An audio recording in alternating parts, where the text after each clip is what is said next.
one and all. I am Joseph Cotto. Joining me tonight is Luke Ford. Luke, how's it going? Good, Joseph. Good to talk to you again. Very glad to chat with you. Yeah, it's been a long time since we last conversed, and it's very good to be talking once more. There's no shortage of stuff going on out there, so I think that we will have a very interesting conversation, to say the least. But anyway, I mean, trying to even figure out where to begin with this. But the GOP is, I mean, it's Whoa, I suddenly lost you. You suddenly froze. does Okay. seem likely.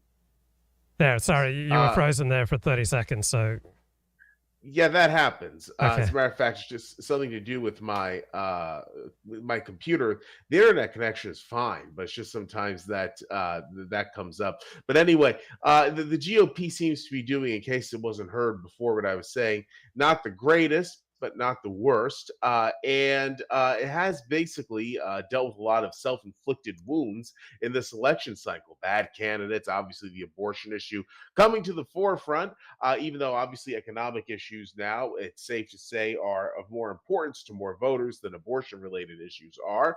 But the midterms are coming, they are a month away.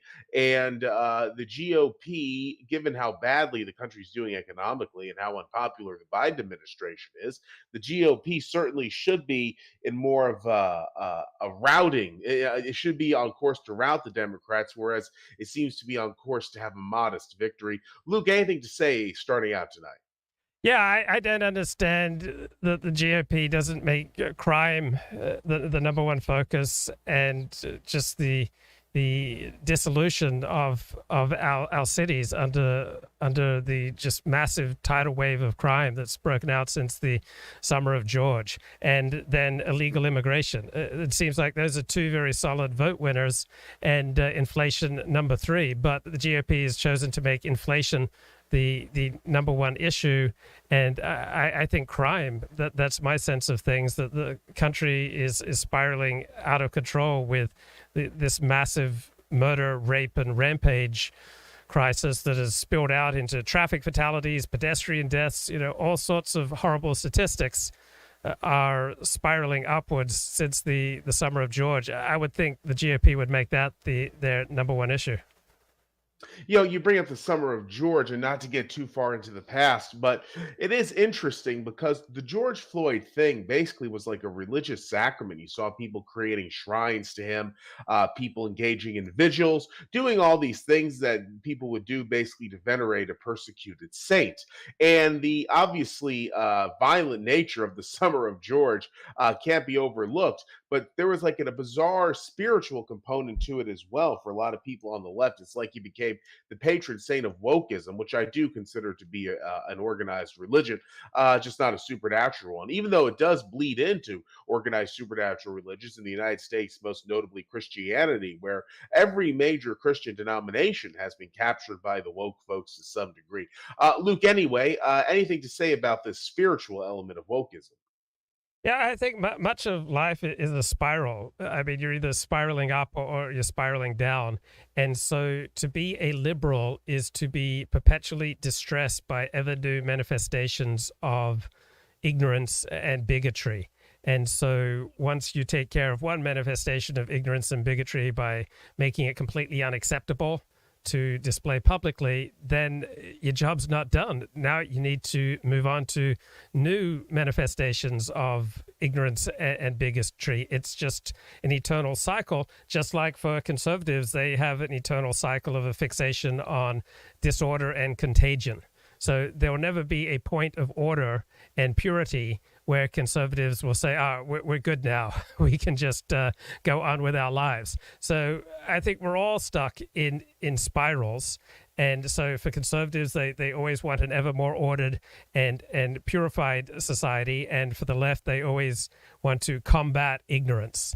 And so George just played into the left-wing need of saying, hey, look how far we have to go to educate Americans away from their woeful ignorance about race and the police. They're just so racist, and our society is just oppressing black people and holding them down, robbing them of opportunities. We need to do better. Without that kind of jihad, there's no energy in liberalism, just like for a Christian, right? Unless he's out there spreading the good news of Jesus Christ, where would he get the energy and enthusiasm? Do you think Christians can be filled with passion if they say, okay, my belief in Jesus is a good path to the transcendent for me, but I don't feel any obligation to share it with anyone else? That would be a Christianity with its balls cut off. And so to an Orthodox Jew who's leading an observant life, if he never felt any compulsion to share the wonders of Jewish observance with another Jew,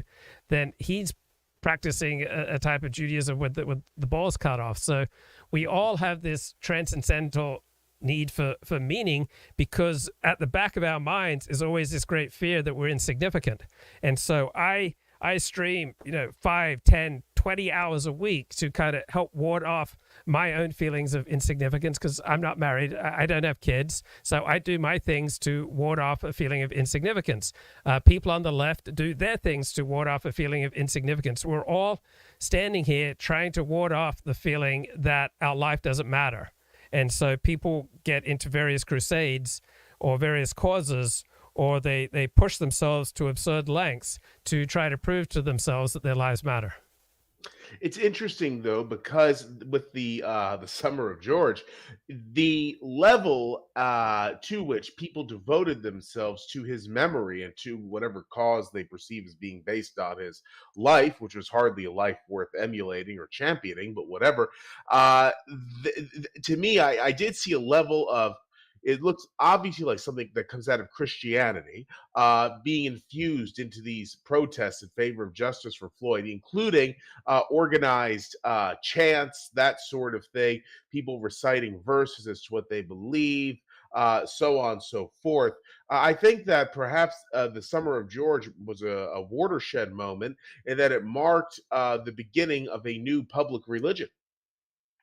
Yeah, I just don't see it as any different than any other basic attempt for significance. I mean, that's what it is at core. So if I were to lay out to someone who wasn't already a believer the fundamental tenets of Judaism or Islam or the Mormon faith or Roman Catholicism or Seventh-day Adventism, anyone who wasn't already a believer would find it absolutely ridiculous. If I said, the angel Moroni came down here and buried these plates of gold, or that there were these 2 million people who were led through the desert and led through the Red Sea, and God provided food and water for them for 40 years when they lived in the desert, or God sent his only begotten son to come to earth to die on a cross to save you from your sins.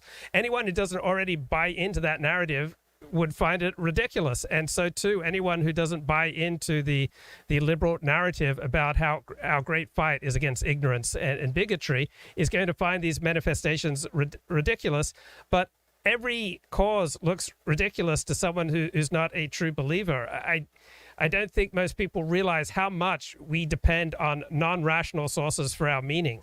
I mean, when I'm talking, doing my live stream and speaking to 15 live viewers, I have a vastly exaggerated sense of my own significance. I mean, I don't think, in the end, 400 people are going to watch this stream, and another 100 are going to listen to an MP3, and maybe 5 of them are going to find something, really significant in what I have to say. I would feel crushed by my own insignificance, and I'd probably give up. Instead, I have this vastly exaggerated sense of the importance of what I'm doing, and almost everyone does. I mean, we deal with people with Napoleon complexes, in the workplace. Often they have, one particular task, and everyone has to go through them to get something done. And these people are strutting around like men, of course, imbue their work with all sorts of absurd levels of meaning that it just objectively doesn't have. So I don't see the wokeness as any more absurd inherently than any other yearning for meaning. Where I do agree with you is that it's definitely trashing our country. So there are a lot of pursuits of meaning and significance that are not trashing our country. But the woke summer of George and its after effects leading to the deaths of thousands of innocent Americans through all sorts of horrible means, whether automobile accidents, pedestrian accidents, or murder, I mean, that is just horrific. So someone who believes something about the angel and the Mormon faith, they're not killing people, but people who push the narrative that the cops are just inherently racist and America's inherently racist, holding down the basic inherent goodness of black people, they are pushing a narrative that's responsible for the deaths of thousands of innocent people a year. Mhm. Well, talking about narratives being pushed in politics, there is this thing in the media about Christian nationalism taking over the GOP, American politics. I think it's greatly overstated. I think one actually has to define Christian nationalism very carefully before saying much of anything about it. To me, it is the desire for a theocracy, in which case there's a state church, and it's a variant of Christianity, and it informs every aspect of this nation state's public policy. Very few people in the GOP want that, although the media makes it seem like Christian nationalism's on the march everywhere. I mean, you see your people like a Gab, Andrew Torba saying X, Y, and Z. They call themselves Christian nationalists. I believe that Marjorie Greene did the same, and Lauren Boebert questioned the separation between church and state. But other than people like this, you barely ever hear about it, except, on CNN and such, where they say it's coming to kill everyone. What do you think about this matter, Luke? Right. So many things to say. I was only once in my life trapped in a riptide, and I was swimming in Brisbane, Australia, and I kept swimming to get back to the beach, and I just kept getting pulled further away. Uh-huh. So we're in a riptide right now. The left has steadily gained control of all of our major institutions.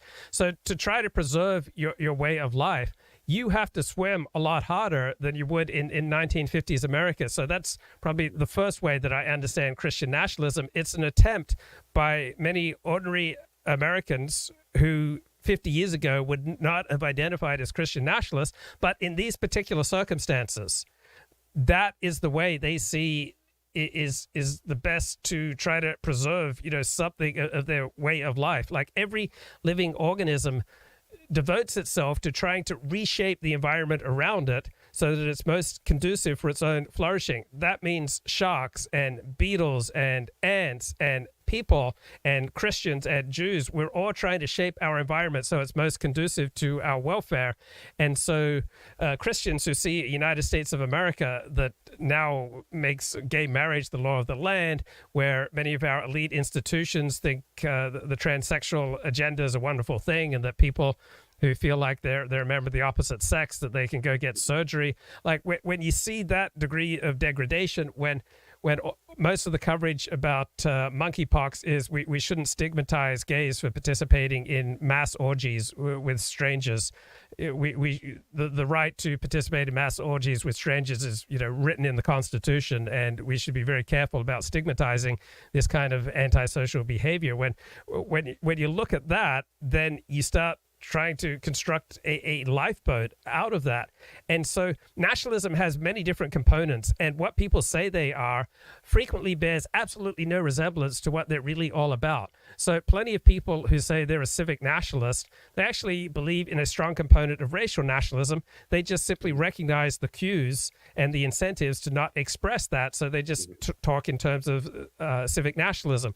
And so to plenty of people with racial national identity, they understand that it's completely socially unacceptable to say that out loud, but they can rally to the banner of Christ is King. What makes this so complicated is that nationalism is primarily something that is non-rational. It's an emotional feeling of connection with other members of your group, the largest group possible that you can strongly identify with. And it's also a frame of mind. And so people will use all sorts of terms, but those terms don't denote what's exactly going on. The conflict in Northern Ireland between Catholics and Protestants is not primarily a religious conflict. It's given that terminology, but what you have are two different peoples with two different ways of living, two different folk ways. And so calling it Catholic versus Protestant simply makes it easier. And so many of the people, I think, who identify as Christian nationalists, that's just a way that they can identify with a particular group that provides a possible way out of the the hellscape that they see around them. And I don't think one should get too hung up on the details. Sure, there's a time and a place for getting hung up on the details. What exactly is Christian nationalism? But in the big picture, nationalism is an identification with a people. It usually has a racial, a civic, an ideological, and frequently a religious component. But whatever component people choose to make foremost isn't necessarily accurate. So I think people want safety out of what they see as a declining America. Oh, well, obviously America is in decline, but I was going to say that the interesting thing is if one wants to use the whole Christian label as a means of identifying oneself for the purpose of avoiding the collapse of traditional America, uh, most Christians are trending quite to the left. As a matter of fact, every, as I mentioned, major Christian denomination has been captured by wokeists. And it's not like this was an armed coup. This happened within the rule book in each and every single denomination. So it's done obviously to keep the religion as congruent as possible with the emerging ideas of those who patronize it, the congregants. So I think that people want to use Christianity as some means of getting around, what America is becoming. They're not really seeing the forest through the trees. Perhaps they're not even seeing the trees at all. They probably have an idea of Christianity which is very outdated. Well, we're all highly deluded. Like I'm here sharing my delusions, you're sharing your delusions. The audience is like, reality is so complicated. We struggle to get some sense of what's going on. So yeah, we're all filled with delusions, but I don't think that Christianity is as left-wing as you say. There are elements of it that are left-wing, but if you told me that someone read his Bible every day, I would say that the odds are above 60% that he's going to vote Republican. Evangelical Christians were Donald Trump's strongest supporters. About approximately 70% of them voted Republican. Donald Trump made an explicit deal with evangelical Christians. He told them in a church in Iowa back in early 2016, I believe, if I enter the White House, Christianity will have power. And so evangelical Christians in particular did a deal with Donald Trump. They didn't focus on his infidelity and his divorces and all that was gross and atheist about him. They focused on, this is a man who will give Christianity power, who appointed 3 Supreme Court justices to overturn Roe v. Wade, which is what many Christians like. This was a really big deal for them. So yeah, it's complicated, but there's nothing inherently left or right about Christianity. Christianity, for millennia, for hundreds and hundreds of years, acted as a vehicle for racial nationalism and civic nationalism. So Christianity wasn't always this wimpy liberal thing that we see now. I was just reading a book on the history of England, and is by Peter Ackroyd, a foundation, the history of England from its earliest beginnings to the Tudors. And so from year 400 until maybe 1700, Christianity was a major force in English nationalism. Like, the kings were aware of the advantages of the Christian faith. It was more effective than the alternatives. The Roman Catholic Church preferred the rule of strong kings and unified governments. It made the work of religious control much easier. The priests were the literate members of the kingdom. They were the ones drawing up legal documents and title deeds and proclaiming what the law was. And the kings were happy to adopt quasi-liturgical roles as the embodiment of the people in public ritual. Now, did the kings have to believe in Christian faith to adopt this quasi-liturgical role? No. So it wasn't primarily an expression of their religiosity. It was just a way of enhancing authority, as a way of enforcing respect and ensuring obedience. So kings and saints appear at the same time in English history, and they're part of the same team that is knitting together the various regions of the country into one nation. A single English church required a single English nation. at this Correct. stage. And so Christianity is frequently being a force for nationalism, for racial nationalism. It's not like it's some inherent universalist, left wing, degraded thing. It's Christianity. The thing of it is, people can make out of it whatever they want because inherently it has very little substance. It is something that obviously is an offshoot of Judaism, synthesized with various other religious traditions that were popular in the Mediterranean during the Bronze Age, and over the not just over the years, over the generations, Christianity continues to change. So if one reads the New Testament, as I have, it's very contradictory. It's hard to take away any comprehensive message from it. And this makes it very good for various folks to use because, as you said, Christianity is neither right nor left. And I presume you meant in a comprehensive sense. And with Yes. that, I absolutely agree. But this is what makes it so utilizable and frustrating to me because I see it basically as nothing, but other than like some syrupy words and then some stuff taken from this tradition, that tradition, and cobbled together in a way where you literally see the contradictions from book to book. But then others know that most people are not this intellectual about religion, period, and so they're not going to care about these inconsistencies. And because of that, Christianity, with its very very deep reliance on personal emotion, it's easy to channel it into the interests of whoever is in power. And that's why people on the left and the right are able to use it so reliably. I think this makes it a very bad idea, though, over the long run for any country to base itself on, because at the end of the day, there is no there. And that makes it very easy for somebody to usurp what you're doing and say, no, I have the true Christian belief. And they could point to something in the New Testament. Now, I know you wouldn't, but the theoretical you might say, no, I have the true Christian belief. It's right here. But then somebody points to the contradiction of that, and then you point to the contradiction of what they said, and it goes on and on and on. And this is what makes Christianity to me so infuriating. It's unique in that it's this substance free. But it's really, I think it's very bad for statecraft over the long run. There were iterations of it, as you said, that were very nationalistic, and they did work. But of course, they didn't last. Basically, the more developed a society becomes, the more technologically advanced it grows, the more educated its people are, the less they're willing to accept, supernatural reasons for X, Y, and Z taking place. I think that the truest conservatism is based upon history, heritage, and culture. And now religion does factor into that, no question, but it's in service of these things rather than being the centerpiece. And what a lot of American conservatives want to do, not, I mean, like most of them or anything like that, but a very noisy minority, what they want to do is make it so there's this abstract focus on Christianity as the substance for American conservative life and American life generally. But this Christianity, first and foremost, there's so many different denominations, and the question becomes which variant of Christianity are we talking about? Some people on the right, like Torba, do this like ecumenical thing, but that's never going to work. You can't have a Christian nationalism based on Christian ecumenism. It's impossible. But even beyond that, it's obviously a very desperate attempt to find some national identity. Where there is none, it's such we see in today's America, and it's very sad because this is sort of like people who are on a sinking ship trying to make a life raft out of wood planks.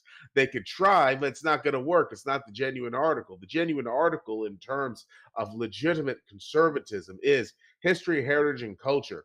The language you speak, your bloodline, how people live within certain geopolitical bounds that your group has lived in since time immemorial. That's real conservatism. But unfortunately, today in America, we don't have any prospect for that happening. So we get this mech conservatism, if you will, which could be civic nationalism. It could be this Christian nationalism. It could be focused on abstract ideas, such as you'd find the National Review crowd. It's really pathetic all around. Well, nothing lasts. So sometimes my sinuses are all plugged up at night, and I use a nasal spray and it unplugs my sinuses. But does that last? It doesn't even last 2 days. It lasts about 12 hours. But I'm so grateful for those 12 hours where my sinuses are unplugged. So just because something doesn't last is not a strong argument against it. Now, regarding theological disputes, my father was a theologian with two PhDs in theology. And so his whole life was built around arguing theology. And so I got a somewhat distorted understanding of Christianity because I thought, all Christian homes are like this. But when I started to expand my life, I realized most Christians don't give a damn about theology. It's Exactly. really the plaything of a few intellectuals. Correct. One way of approaching this is, what kind of sex life do you want? If you want to have kids, what else are you going to do? You're going to need to become a Christian or an observant Jew or a Muslim. If you want to have kids and community, it'll be so much easier to do it in America in a Christian religion. If you just want to bang and be promiscuous, then you're probably not going to be religious. Now,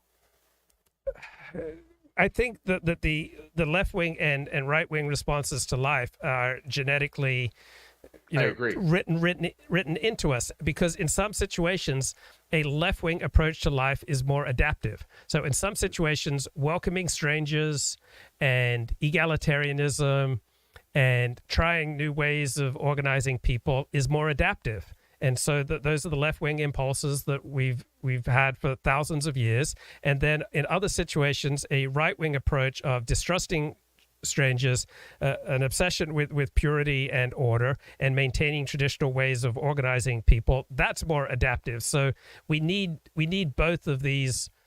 We need both of these adaptations. Some circumstances, one is going to be more adaptive than the other. But I don't think it really comes down to true conservatives based on history and culture. I think true conservatism is based on the family. And so if you want to have a family, I just think it would be more adaptive for most people in the United States of America right now to be Christian. And it's not primarily about theology. It's primarily about hanging out with your friends. So I was taken aback by a sociologist who came from the religion I was raised in, who did a study and found that people tend to move out of their church if they have fewer than 5 friends there. So religion is primarily about hanging out with your friends and with your family and with your group. So I can go anywhere in the world and step into a synagogue and I've got a home. I've got a portable home. And so in an America that is so rationalized, that is so transient, where people are constantly moving, a church is a version of old-fashioned country living where people knew each other for generations. And so where else are you going to get that kind of comfort from a purely secular perspective? Religion is primarily about providing people comfort. And so if people aren't getting their comfort from Christianity, where are they going to be getting it? They're not going to primarily be studying philosophy. They're not going to primarily be taking on the teachings of the Stoics. They're going to be watching more TV. They're going to be having more promiscuous sex. They're going to be playing more video games. They're going to spend more money going to rap music concerts. I just see the less Christianity in America. I don't see superior things by and large replacing it. Us. I don't. I don't think that superior things are going to replace what we have in America today. Period. I don't think there's going to be any kind of renewal or turnaround. Bringing Christianity back basically would mean that it would have to adapt to where people are today, so it would be relevant to them.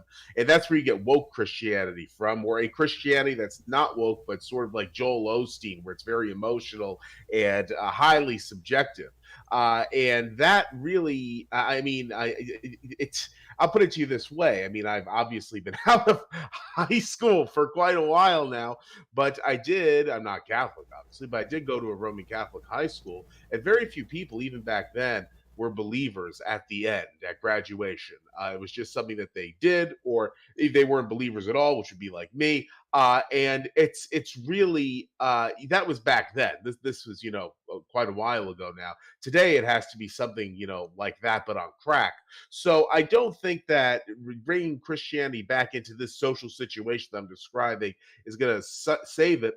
What saves people is living in a homogenous, culturally cohesive, one might say pro social community. And that is what you get in some place like Switzerland, where they do have robust conservatism, or Uruguay. And now these are not places where conservatism is like Jerry Falwell, raging, evangelizing, this, that, the other thing, Rick Santorum bullshit. The conservatism in these places is much more subdued, but it's much more genuine. In Uruguay, you have the conservatism of Latin Europe, which also produces an extremely secular society, but all the same, one with tolerance, but surprisingly robustly traditional values, even though in Uruguay, you're very likely to run into the average person who will laugh at you if you bring up Jesus to them. And in Switzerland, it's quite secular today as well. And it's the same deal, except not Latin European, but it's either, French, German, or Italian, which would be Latin European technically, but the part of Italy that Switzerland draws inspiration from is in the north, and that's very Germanic. That kind of Italian life has a great deal of Germanic influence for obvious reasons. So I think that what America can have today in terms of legit conservatism is absolutely nothing, because it does not have this sort of homogenous community structure that's necessary for this kind of legitimate conservatism. If your country needs godly politics, then that means it's having problems, because it means people are living in anguish. If your country does not need appeals to God and politics, that means it's doing quite well and people can self manage and family units are cohesive and they function quite decently on the basis of a pro social community, community system, not just a single community. It's a system, different communities organized within the same national framework. So I think that it's really interesting to see what works and what doesn't. But I think that America is always going to be very dysfunctional going forward, because there is no national culture, there is no national language, there is no national identity, there is conflict, and conflict produces desperation. And when people are desperate, they very often go, "Oh God," and that's where you get Christian politics on the right and the left from. By the way, a lot of people on the right will say, we need to bring back Christianity to promote social conservatism so the family can be bolstered. And then the saying comes, it always comes in one way or another, the family that prays together stays together. But if one looks at one of the most religious communities in America in terms of actual church attendance rates, Black Americans, they have an illegitimacy rate of almost 80%. And then other groups that are more religious than average, such as, say, Hispanics, even though they're not a single group, it's very heterogeneous, but you get the idea. They also have higher illegitimacy rates than average. So this idea that somehow Christianity is going to solve all the problems or reinvigorate the family, the idea that a lot of American social conservatives talk about, it's not borne out by what actually happens. Yeah, but no one's arguing that Christianity solves all problems. What people would argue is that for many people, Christianity is superior to what else would replace it. And I'm surely even you would acknowledge that. For many people, Christianity is superior to its possible replacements. Oh, sure. No, no, no. To them, it is. But my question is, what kind of Christianity would you get in today's America by and large? There is this idea that things could go back to a more traditional day and age in which you had a Christianity that was very patriarchal and so on and so forth. That would have to be what happens if there's going to be some sort of conservative social revolution on the basis of Christian thought. But that's not going to happen. It's just not going to happen. The women aren't going to go back to that sort of very submissive lifestyle. A lot of men simply don't have the interest in lording over women in order to make something like that work, even if the women wanted it. And the way the economy functions is such that in order for people to have what's considered to be an acceptable standard of living, they're going to have to do a lot of work, and you can't really have this traditional state of affairs such as one would see in the 1950s or even way before that in a modern society where most often both parents are going to have to work, or you have a lot of single parent households, particularly ones headed by women, in which case the woman obviously has to work. So it's really, I just think this traditional era cannot be gone back to. You can't put the toothpaste back in the tube. Right, but that doesn't mean that you can't do anything. Let's say that you want to belong to a community that is dominantly homogeneous. Pretty much the only way you can do that in a big city in America is to either go to a church or a synagogue. That's true. I mean, that it is completely, racially, socially acceptable to go to a church or a synagogue that is 98% white. And there's no other organization at which that is socially acceptable. That's So correct. let's say you want to go belong to a community where being demonstrably gay is socially unacceptable. Your only alternative is to go to a church or a synagogue. Let's say you want to belong to a community where just guys get together, right? Pretty much your only option is to go to a church or a synagogue. Let's say you want a community where, guys meet regularly just with guys, and that your only choice is a church or a synagogue, or I assume a mosque. Let's say you just want to feel something, right? So there was an article in The Onion about some atheist walking past listening to gospel music and wishing he could believe in some of that nonsense. Well, I mean, Christianity produces amazing music, amazing art, and amazing feelings. Like, people get a payoff when they go to church. It is meeting their needs for comfort. And so people want to feel alive. So when I was growing up as Seventh-day Adventist, our church services were stodgy. They didn't stay that way. Starting in the 1980s, there was this celebration movement where going to church was a lot like going to a rock concert. I mean, you really feel something, and you go to a rock concert, the ticket's going to set you back $100. But you go to a church, and you don't have to pay admission. You can experience all the things that people experience at a rock concert, but in a safer environment where people aren't doing drugs and they're not, high on alcohol, and people aren't getting raped. So people want things that religion provides. People, may want to feel free of the diversity agenda. People may want to feel free from the homosexual agenda. People may want to feel free from the transsexual agenda. People may want to feel free from the assault of wokeism. People may just want to hang out with people like themselves. I don't know any more effective community formation than what's going on in organized religion in America. The thing of it is, a lot of what goes on in organized religion in America is not subverting wokeism or promoting homogeneity or anything like that. A lot of churches today promote diversity to a very, shall I say, artificial degree, which is to say they want so much of it that it's not what people would ordinarily see on a day-to-day level based upon what one might call an organic lived experience. And then a lot of these churches are also pushing social justice through Jesus, which they're able to do for the reason I mentioned before. People can bend Christianity to be whatever they want. So it's really something that even a lot of churches today don't provide the refuge you mentioned, even though they certainly used to, by and large. I don't debate that at all. And in large cities today, it's basically your last hope, as you said, to find these more traditional things. And probably would have to be in a church. I live in a community that's quite homogenous, and it definitely is not a religious community. But it's not to say there aren't religious people here, but the community itself is not based upon religion at all. And if guys want to hang out with other guys, they can go to the bar and do so. There are clubs for people to join based upon shared interests. In some cases, something like heritage, something like that. So these things exist, but in certain areas. I don't live in a city. I live outside of one, so that's that probably is at least something to do with it.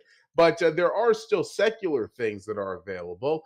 But in most cities, the religion would be one's last chance at finding stuff like this, as Luke said. Even though I think less and less religions are offering the sort of environment nowadays. Well, those religions that supported Donald Trump, such as evangelical Christians, Sure. certainly are offering this. I mean, I can go to pretty much any Orthodox synagogue, and it's socially unacceptable to be trans, and it's socially unacceptable to be out as a homosexual. And plenty of Orthodox synagogues I go to are essentially, 100% white. And so Mhm. if people want that kind of homogeneity and that kind of barriers against wokeism, there are plenty of organized religions that will provide that. So just because there are woke churches and left-wing churches, people are not stuck with only those options. People can choose conservative churches. You don't have to believe anything. Plenty of people go to church and synagogue and do not believe in God. Plenty of people That's go to correct. church and synagogue, have no interest, zip, zero, zilch interest in theology or in anything religious. They go there because they have friends there. They like the community there. Like, where are you going to just walk into a ready-made, manufactured community? So many people I know would be, when they have to fill in that form for emergency contact, they don't really have someone. Many people I know, if they have to get to the hospital, they don't have anyone to give them a ride to the hospital. So many people I know, if they are hospitalized, they don't have any community that comes to visit them. People dying alone in their homes, completely unvisited for weeks at a time. That would not happen if you belong to a church or a synagogue. If I, God forbid, broke my leg right now and had to go to a hospital, people in my religious community would come check on me. They would help me out. If I fell on hard times, I could turn to people in my community. If you lose a job, you turn to people in your community and you get a job. Many rabbis spend the majority of their time like getting jobs for people, getting apartments for people. Yeah, you can go to a bar. Generally speaking, I think people are much better off going to church rather than going to a bar. Now, there is community in a bar, but generally speaking, if you get together with your fellow Christians or fellow Jews, it's going to be a more elevated experience, less likely to tip you into some dangerous or dysfunctional behavior by participating in organized religion than going to a bar. Now, on the other hand, I absolutely recognize that some people are far better off going to a bar than going to church or a synagogue. It's complicated. It's not like there's just one answer that everyone has to fit the cookie cutter of religion. Religion's not for everyone. And so people are different, but I just don't think that most people who want to build a family, for example, would be better off, doing that outside of the warm embrace of a religious community. You mentioned that you find these things basically that give you friendship, identity, a support network in churches or synagogues, and one does find them in certain churches and synagogues. However, at your average American church, there really is not a strong sense of community. It's very atomized relative to what one would expect, say, at an Orthodox shul. So it's interesting because I have some experience with this, as people can deduce. I've never been a churchgoer. I'm not a Christian, and I still have experience with the Christian church structure. I went to Presbyterian and Roman Catholic school as a boy, and I did attend both of their services. I like the Presbyterian services better; they were quicker. But regardless, the Presbyterian services I attended were mainline, and the people there, I was very young at the time, but still the people there were, what tended to be well-to-do, established in the community. I didn't get the impression, though, that they were all there to support each other. It seemed like they were all there to participate in I wouldn't say a task, but a sort of a communal activity, and then they went their separate ways. Now, I did spend much more time at the Catholic schools, and at the Catholic churches, I can say for certain that there was not a big sense of community. People drifted in, they drifted out. Nobody really followed your attendance there, unless you're a member of something, what they call the parish, some kind of council or charitable endeavor or whatnot. You could come or you could go, and nobody would blink. And in the Catholic communities, I don't think there's much community at all, unless you join some group. So it's not just like attending the church or becoming part of the parish. Is that alone is not going to get you the sense of community that Luke talks about. So what Yeah, it I'm requires saying, effort. You have to yeah, put in a lot of effort if you want a lot out. You have to invest if you want to be able to reap rewards. The investments that I get from belonging to the Orthodox community come with huge prices, and I'm willing to pay that price. Now, I'm willing to give up some sense of community for freedom to say what I want to say on shows like this. But you don't just automatically reap the rewards of church or synagogue. You have to work at it, but you have a choice how intense you want your sense of community to be. There are high intensity religious communities. They all come with a price. Everything comes with a price, right? If you don't go to church, that's a price. If you go to a low intensity church or synagogue, there's a price that comes with that. If you go to a high intensity church or synagogue, there's a price that comes comes with that. I primarily have experience with high intensity religion, where people live their lives around their religion. I experienced that in Orthodox Judaism, and I've experienced that in Seventh-day Adventism. But I have some, familiarity with low-intensity religion, and there are lots of advantages to low-intensity religion in that it's not as intrusive, and you have more freedom, and you're not going to be as trapped. Many people feel trapped by high intensity, so you have to dial people up or dial institutions up or down. Many people would absolutely hate my guts if they had to interact with me every day, but if they just run into me once a month, it's perfectly fine. So some people we need less of in our lives, or some institutions, we need less of. So people get to choose. If you want high intensity community, there are options. They all require sacrifice, right? Nothing for nothing. But if you can't deal with the price of high intensity community, but you don't want to be completely isolated, then you can choose a lesser intensity community, whether it's religious or not. But everything comes with a price. We're just talking about trade-offs here between freedom and community. Definitely so. And I think probably most religions in America today are rather low intensity, judging from what I've seen, which would explain why so many people are falling away from one, religion or another. But this is an interesting question, Luke. You say, obviously, being in the Orthodox community works very well for you. It has for some time. But you said it does come with costs. You've spoken about the benefits, and the benefits are obviously very lucrative. But what are the costs? That probably give people a good approximation of what it means to be in one of these more high intensity religious communities. Oh, so yeah, converting to Judaism is, depending on the personality, but many people find it so incredibly painful and degrading that they never want to face anyone involved in their conversion, ever again. It's fairly common that, say, attractive women get crushed on by rabbis who are overseeing their conversion, that many traditional Jews see anyone who wants to convert to Judaism as an idiot and as an easy mark that they, want to screw over or take advantage of. Rabbis who do Orthodox conversions tell me that 99% of the people that they deal with are insane. So it requires an ability to assimilate into a community, and particularly if you don't come from a ritualistic way of life, assimilating into a highly ritualistic way of life like Orthodox Judaism is incredibly challenging. It's incredibly difficult because I grew up a Protestant. It was not a ritual religion. So I had to, memorize the prayers. I had to be able to, pick up a Siddur, the Jewish prayer book, and read from any random page, had to read it aloud in Hebrew to demonstrate my competence in Hebrew. So learning Hebrew is not easy. Learning to fit in with a community where people have good reason to have considerable suspicions about converts, because 99% of people who want to convert to Orthodox Judaism are crazy. Also, of the people who do convert, an astounding number, drop away fairly quickly. So Orthodox Jews have every reason to be highly suspicious of converts.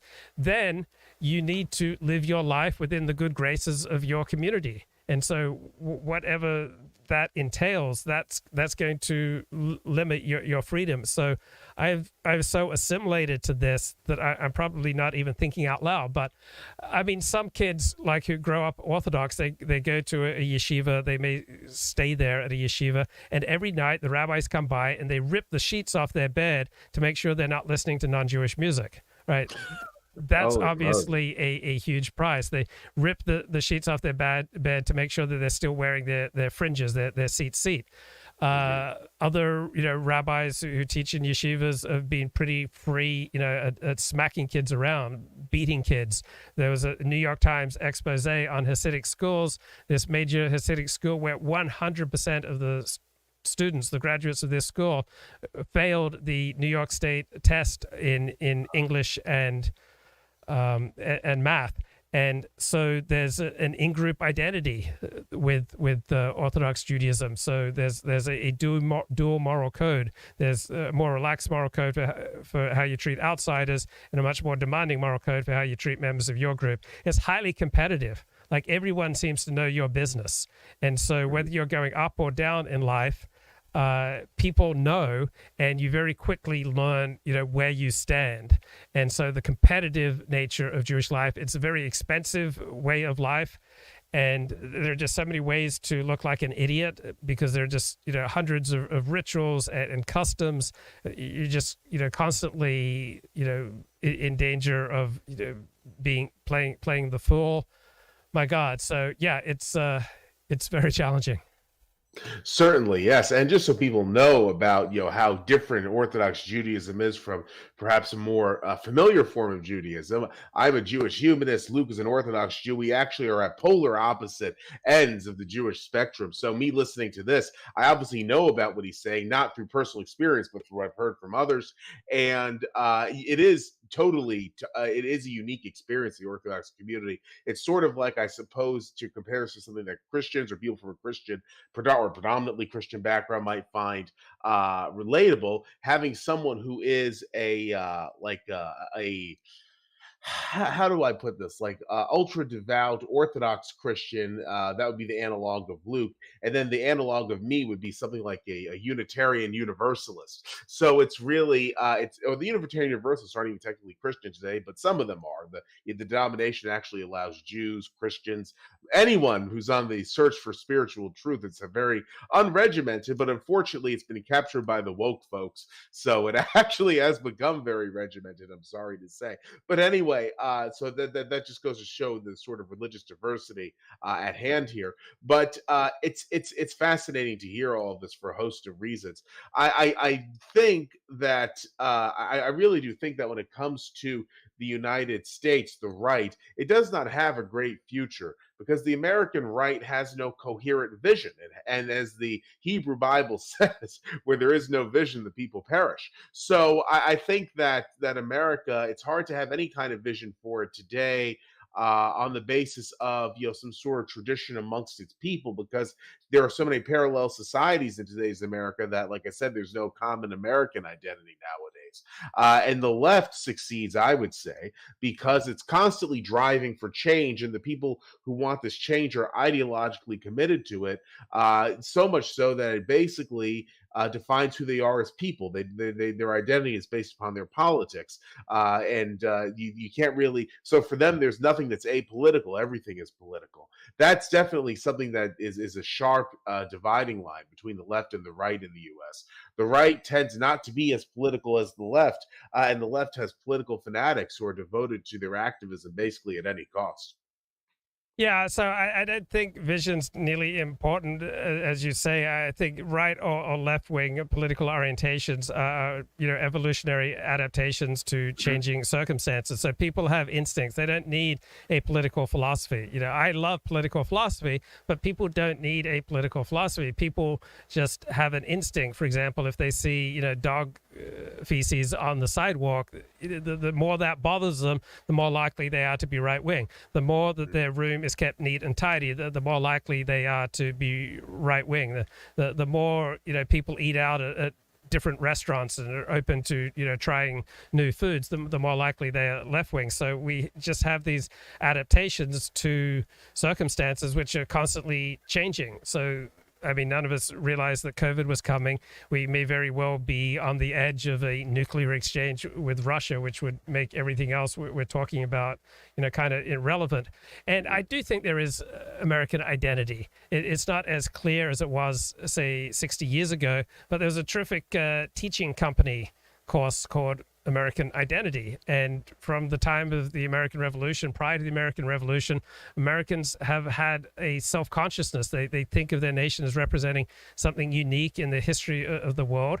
And one major difference that I see between the American identity and British and Australian identity is there's much more of a can-do attitude.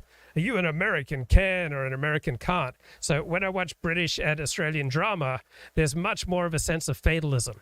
Fatalism is not part of American identity. There's this sense in America that, yeah, we can do it. We can conquer. There's this, tremendous faith in political democracy, in education. There's an anti-fatalist outlook. There's this belief that material and moral progress is possible. There's tremendous faith in the benefits of education. There's an eagerness to live up to national ideals. There's a belief that individual economic exertion will generate wealth and material development. So the inventiveness of Americans, the adaptability, the pragmatism of Americans is what Daniel Borstein would write about. The energetic approach to solving problems, the faith in human equality, belief in the boundless possibilities of economic growth, making education available to every citizen. Americans tend to have very high expectations for progress, and Americans tend to be really into self-help, far more than almost any other country. Americans tend to be constantly striving to improve themselves in their societies. Americans work harder. America is full of workaholics. In Australia, everybody gets a minimum of 4 weeks holiday a year, minimum. So Americans, they're not fatalistic. If something's wrong, they feel like they can solve it. They're pragmatic. They excelled in irregular warfare and ingenious military improvisation in the first 2 centuries of the country. They've tended to have an intense pride in their own country, much more demonstrative than many other nations. Highly self-critical. Americans have tended to be highly self-critical. Tremendous amount of religious innovation in America. America, for the last 80 years, has led the world in scientific research. America, since the 1880s, has been the richest country in the world. And Americans are always coming up with new devices and trying to put them to profitable use. So the stereotype of the shrewd Yankee businessman who knows how to drive a bargain, that's still with us. Pass. I think that the American identity you refer to certainly was true, although today I don't think there is the spirit of innovation, the can-do attitude that still characterizes the country on the whole. Now, it characterizes certain parts of the country, particularly the Intermountain West, places like that, no question. But the country on the whole today, I don't think it does. I think that today, certainly the identity that you refer to is part of American history. And it was, I can't say that what you said is wrong if it's applied to that history. But today, particularly over the last 30 years, especially since the year 2000, since the 2000 election that accelerated since 9/11, the things here have been much more fatalistic and pessimistic. And the old American can-do spirit still exists, but in pockets. I'm not going to say it's not there, but if it exists in pockets, then it really can't be a national identity. It's one identity among many. Today, looking at America, a lot of people say, I hate this country or I love this country. I say I'm indifferent to this country on the whole because I don't want to overgeneralize and say this country is good or bad by my perception. Parts of it I like, parts of it I absolutely dislike. And as a result of that, I look at America in the same way that someone from the EU would look at Europe. Someone from Stockholm and someone from Palermo don't have a hell of a lot in common with each other, but they're still part of the same political superstructure, the EU. Someone such as me from Central Florida, and someone from Seattle, and someone from Calexico, and someone from Fort Kent, where they speak French generally, and someone from Chicago don't have a lot in common with each other, but we're still part of the same political superstructure. So when you have this situation of whether it's on the old continent or in the U.S., parallel societies, you get people who are very indifferent and apathetic toward quote unquote the nation, whether the nation is the American one or the European Union. So it's really interesting. But I think that the American identity you speak of, certainly, I know 100%. It is part of American history, and it still exists today in certain places. But I think that for a host of reasons, America nowadays lacks the sort of spirit which it used to have, and replacing it is a bunch of things. It's not just like one thing. It's a lot of things going on all at once, which makes discussing the matter very difficult. But that's my take on it. Right, and so identity can be triggered. So there were millions of American Jews who didn't really care about the Jewish state of Israel until the 1967 war. Yeah, I knew that was coming. Yeah, and so after 9/11, my block had a block party where we all gathered together and broke bread for the first time. So you can experience a 9/11 and suddenly have an American experience just completely rekindled, or you can leave the country for a while and then suddenly you realize what you miss about America. So our identities are often going to take us by surprise. And so America certainly has its share of problems. But I think primarily we don't see the world as it is. We see the world as we are. And so when we when things are discouraging to us, say we read a lot of news and we see negative directions for our orientation about how America should work, then one tends to become depressed about America. But life circumstances can change, and suddenly, wow, this American identity that you thought you didn't really care about can just rear up and seize you. And that can happen. I think that perhaps the identity that's most important nowadays, since there's more of like a decline of patriotism and shared national purpose and all that, would be your regional identity. Say someone from Pennsylvania moving to Australia might find that he or she misses pierogies or some such thing, or Snyder's or Utz potato chips, stuff like that. And if he or she returned home, he or she would probably, maybe, I can't, it's not probably, be maybe, would, if feeling homesick, would say, wow, I really miss this. This is where I'm from. And then it would be a resurgence of the identity. Now, if that person went to a part of America that he or she had never visited, going there from Australia, that person would probably feel very socially alienated because I lived in, spent my middle school years in Pennsylvania, in eastern Pennsylvania, and there's no doubt that that's very different from Florida, and even more different from someplace like, say, Portland, Oregon.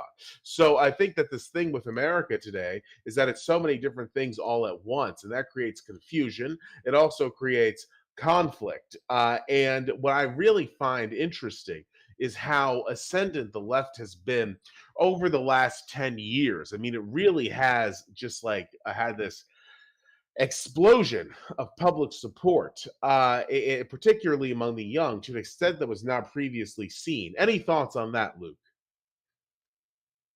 Yeah, that's kind of concerning and bewildering as someone who does not share the woke outlook on life. And it's also kind of bewildering how the Republican Party has kind of deliberately become the party of the uneducated, and the Democratic Party has increasingly become the party of people who go to university. And so the Republicans have become the populace, and the Democratic Party has become the coalition of the upper class and lower classes, kind of against Hmm. the middle class. So Exactly. what I do reject from many of my right wing friends is that they just think it's all over. Like they think it's just there's no hope. The left is going to win on the basis of the trends that you talk about, or racial demographic trends, or any other trends. They're just absolutely hopeless, and that's what I reject, because everything that we're talking about is contingent. If we got into a nuclear war with Russia overnight, and Russia, let's say, takes out 5 of our cities and kills 10 million Americans, I think you would experience a resurgent American identity. And so the world is constantly surprising us, and I don't think that we're just fated to be doomed, right? There are many negative trends. I think it depends on what considers being doomed. I think that if there were some sort of catastrophic event, like a nuclear war, which I don't think is any serious chance of happening, or if there were like another 9/11, which I hope doesn't happen, but it would certainly be likelier than nuclear war. I think America would not pull together in the way that it did in 2001. I think it probably would exacerbate already existing conflicts within the U.S., and it would render people even more angry, if that's imaginable. Although it certainly should be, because things can absolutely get worse, as I think Luke and I would both heartily agree. But I think that when it comes to the right, the problem is demographic, but it's not as simple as race. It used to be people just say, well, because of race, we're going to lose. And in some cases, racial demographics are almost 100% correlated with electoral demographics. But that's not always the case. What has happened is something very interesting. I was just reading an article about this today in The Hill. And men, even though the ancestral demographics among men have changed rapidly and they continue to change, men today are not any more on the left than they have been in recent history. Women, on the other hand, are much more on the left. They've had this, surge of leftism within their ranks. So the change here is not that's pushing leftism on the basis of sex is not so much racial as it is well, basically any number of reasons that women are zooming leftward. So these are demographic issues, and these demographics will doom the right. No question about that in my mind.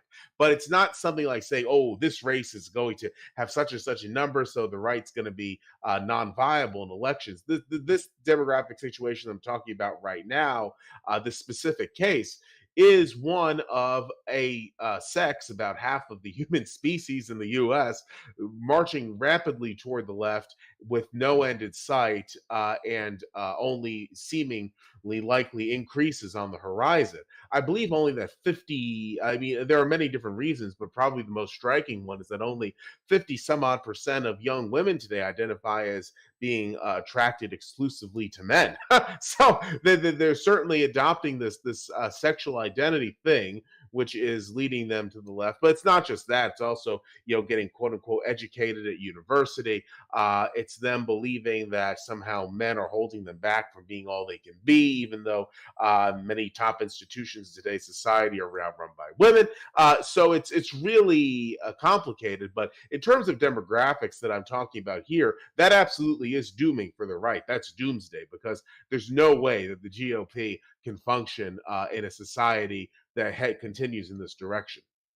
Well, everything you're talking about are adaptations reacting to incentives. And when the incentives change, the different adaptations will come to the fore. So the German Green Party was very much against nuclear power. It changed its mind recently. Wow, why did they change its mind? Because for the German Greens, it was more important to support Ukraine than to oppose nuclear power. So Germany is firing up coal-fired plants. Europe is firing up coal-fired plants. Europe is looking at restarting nuclear power. Europe is completely remaking its energy policies on the basis of contingencies, on the basis of real world events.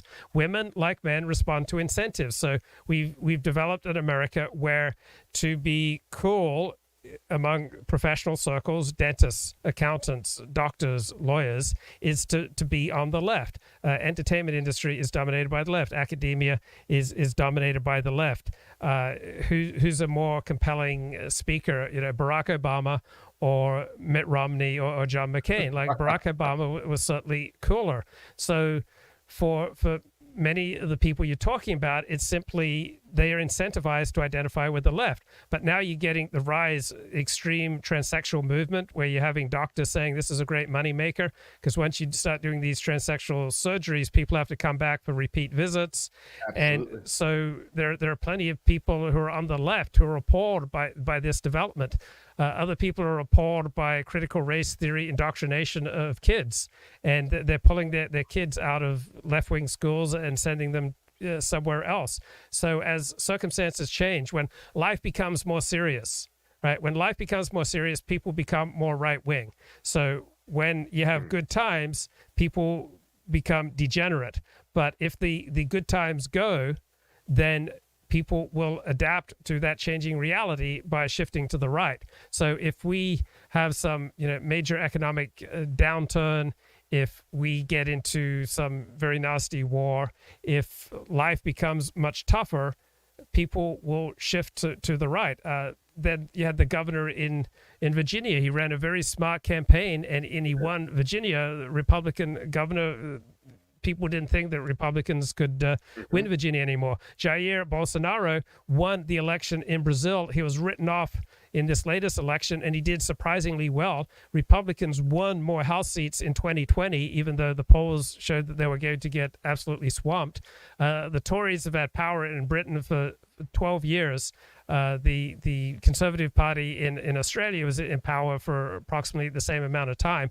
So all sorts of people who wrote books about the coming inevitable Democratic majority, that it hasn't worked out that way, because as circumstances change, these adaptations will respond. And what was a useful adaptation to say all these woke things becomes maladaptive in a different circumstance.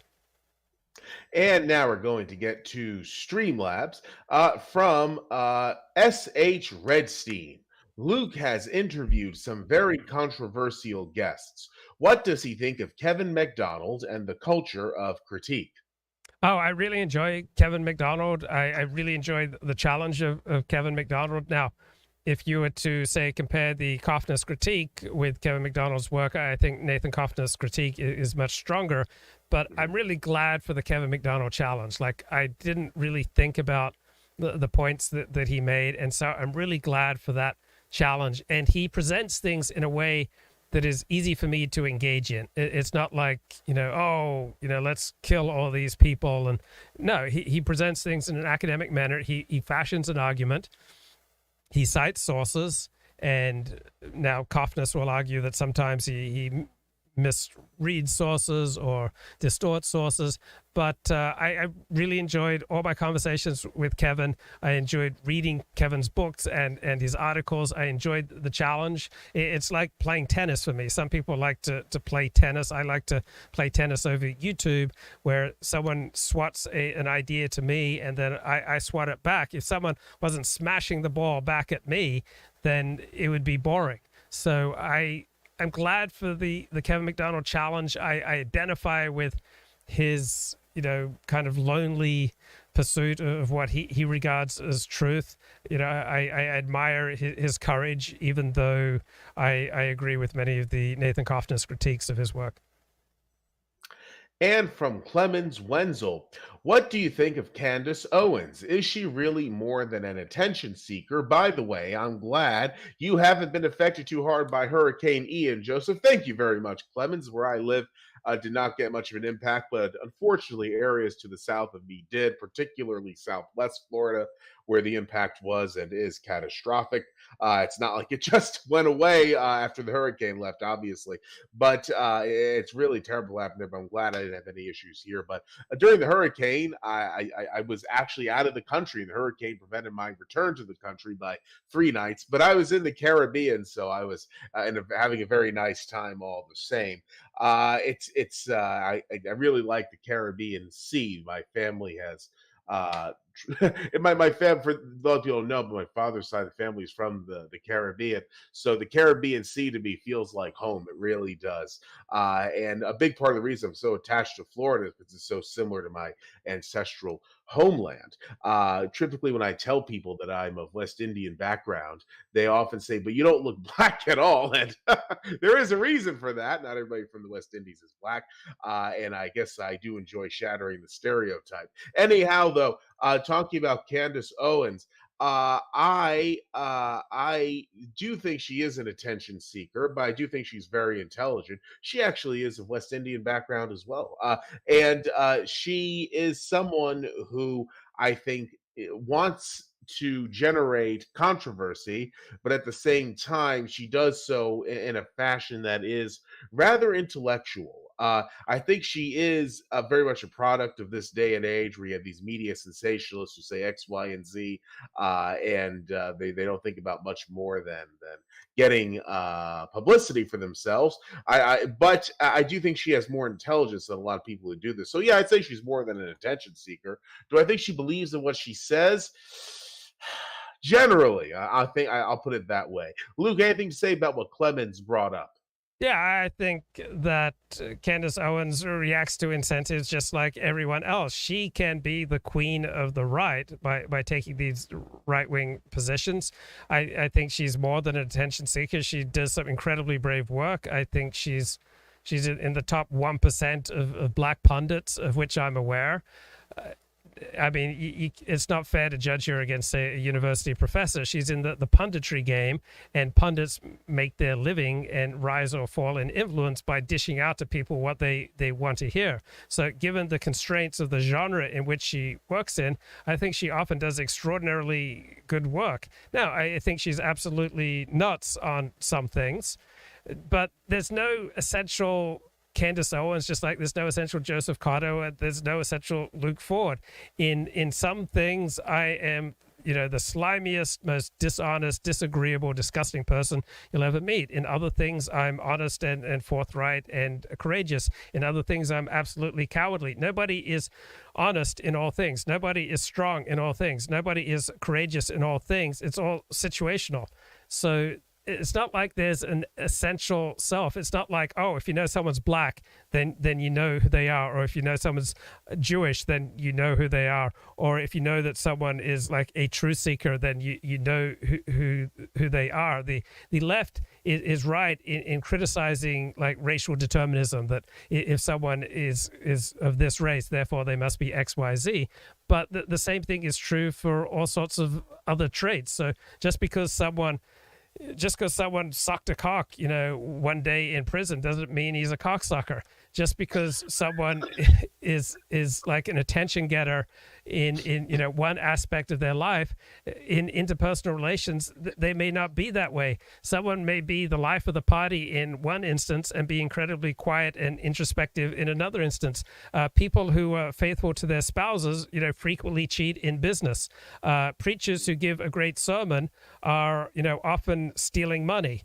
Rabbis who are, great community leaders, on the side might be diddling some kid. Like, people are incredibly complicated. There's not like some true essence of anyone, because who we are is reflected in the people that we interact with and the situations that we find ourselves.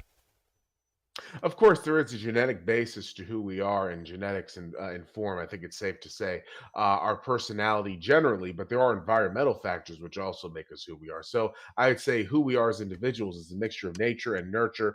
And what some people would say is change within a person is not so much as that person fundamentally changing who he or she is, which I think would be impossible, but it's rather that new situations develop and people react to them in different ways. It's a process of adaptation.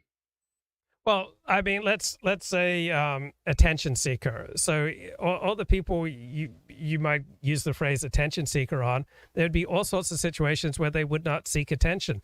Or if let's say you say, oh, this person is outgoing, there are going to be they study this and they find that people who are quote unquote outgoing, that's only true like 60% of the time. 40% of the time they're introverts. So someone you think is honest. These traits are only domain specific. So let's say you have an accountant who's honest in how he does his job. That tells you nothing about how he conducts himself outside of his job. Someone who you think is incredibly courageous and forthright on a YouTube live stream, maybe cucking to his wife, maybe, cheating on his taxes, maybe, diddling his neighbor, maybe, a big scaredy cat when it comes to lightning. So there are no traits that are universal. And from Clemens again, do you have any predictions on the upcoming elections in Israel? Netanyahu and his right wing allies seem to be able to possibly regain a majority. That's the impression I get. I would say that it seems more likely than not at this point. That's obviously Israeli politics are very complicated and they have a unique system that's almost impossible to explain. But it's a unique electoral system, I mean. But I do think that it's very possible, probably more likely than not, that Netanyahu and Likud will regain their majority. Luke, anything to say about what Clemens brought up? Yeah, the Israeli left is very different from the American left. The Israeli left, by and large, is nationalist, is pro-Zionist, is very much rooted in reality. Israel is a very serious country. It has to be to survive. The left in Israel, generally speaking, is a very serious group of people. And though I don't believe that the left will come to power in Israel, if they did, the nation wouldn't fall apart. It wouldn't have some kind of Summer of George crime spree. So Israelis, very serious people, whether or not it's Bibi Netanyahu who's the prime minister, the right wing has been ruling in Israel for over 20 years. And there's absolutely no reason to believe that the right won't continue to rule. And whether it's Bibi Netanyahu or someone else, you can be pretty assured of a nationalist right-wing government in Israel for as far as I can see. From Clemens, once again, what do both of you think of the newest claims published in the New York Times that Ukraine was behind the murder of Daria Dugina? That's obviously Alexander Dugin's daughter. I'm not surprised at all. I always thought from the beginning that the Ukraine was responsible for her death, that the Ukrainian government, despite what a lot of people in the West think, is not some bastion of quote unquote Western liberal democracy. It is something that's run by a very ruthless and corrupt oligarchy, although now I guess it's run by the EU and the US and the UK. But the fact of the matter is that the Ukrainian government, the way it operates, I would not at all be shocked if it killed outside of the law its own opponents in something like a car bombing. So I'm not surprised to hear about this revelation in the New York Times.